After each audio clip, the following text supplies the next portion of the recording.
Welcome everyone to this video where I'm going to go over the sequences and refinements on Jinhsi. Alright, on the left I have the sequences and I have simplified everything to what I think they're going to do. And I think just like dumbed it down, and refinements are all over here. And that's what you're getting per level on the refinement. I'm going to move forward now and show you the stats I'm using.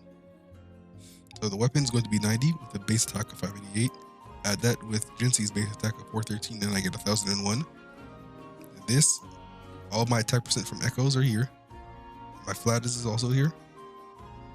And everything else I'll show you on the next slide on how I got to this. Crit rate and crit damage is this. This isn't a crazy crit or a stat line. You can easily achieve this, by the way, if you just play the game. And yeah, everything else is on screen.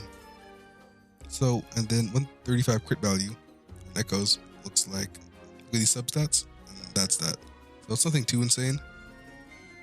And that's also including the 44 crit damage as the main stat.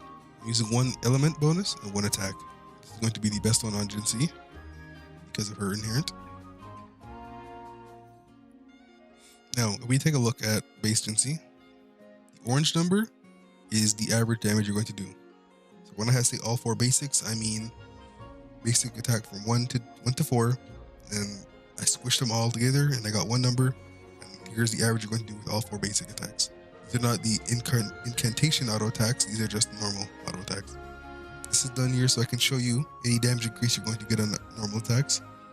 The Resonance Liberation is shown so you can see any damage you're going to get on that. And I use Resonance skill number 4, Illuminous Epiphany, to show you any damage you're going to get on skills.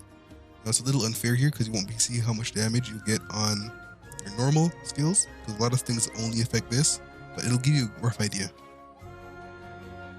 So to understand how I did calculations, I took the motion value of the four basic attacks, which is 428.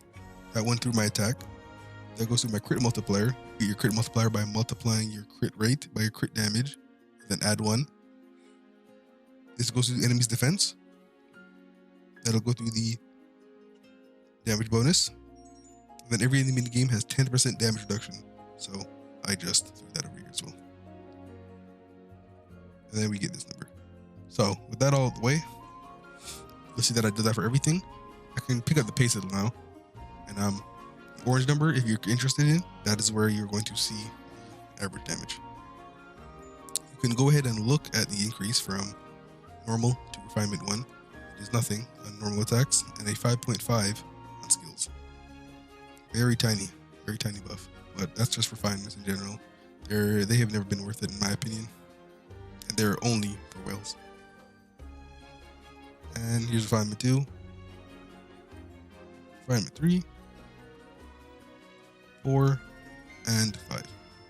You'll see at refinement 5 weapon will give you a 27.7% damage buff. Very tiny. And I'll show you it again at sequence 6 as well. But now we take a look at the sequences. Sequence 1 gives us a 80% damage bonus on our 4th skill, Luminous Epiphany. That's going to lead to about a 30% damage increase when you're using your weapon and you're using the Echo Set I Am. 1 Spectral, 1 attack. This is also all factored at a R0, refinement 0. I'll show you at refinement 5 after. So S2 doesn't give us anything but the quality of life of starting every fight with maximum incandescence, which is way more valuable than it may seem. I would say that if you're a low spender or you really like Jinhsi, you want to get some constellations, sequence 3 is where you would stop. That is because sequence 3 allows us to always not only start fights max incandescence, but every time we're going to use it after that, we will also hit maximum incandescence. I don't believe without sequence 3 you're going to be able to hit max incandescence. And if you do, you might have to skip Jinhsi 1 rotation on her to get it. But this is just a guess. Right? Just looking at her gameplay and how she performs, that's how I'm gonna guess she'll perform. But yeah, you get a fat 50% attack buff here, and that incandescence increased stacking. So you'll see that attack is going to help everything out, raising the numbers of everything, leading us to way higher increases in our basics, skill, and ult. Looking at sequence 4, this gives us just another 25% attack, but it's a team wide. So if you're going to use off-field characters such as Mortefi, that'll be great for him. If you're using Yanwu, unfortunately, he is a defense scaler. He will not be taking advantage of this buff, but other characters will.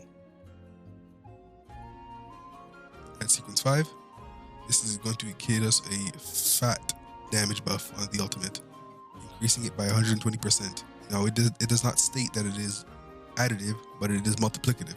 So that is exactly what I've done. I've taken the alt multiplier and I've multiplied it. And you'll see that it is a fat damage buff now. You went from hitting 68,000 on it to 202. But just very classic sequence 5. You know, it's going to be disgustingly broken. We're near that C6 or S6 category. Stuff's going to get a little nasty. Looks like whatever. Near sequence 6, nothing changes but the Luminous Epiphany, and when it does change, you hit a fat number now. Humongously fat number. This is because it's going to increase how valuable the stacks are, and with all the other constellations in mind, you're going to always get this off. You're always getting max incandescence, where at S0, you're going to hit a, which is still a big number, 135k for a skill is a very big number. Just crazy to see how small it is compared to S6. I don't often do this.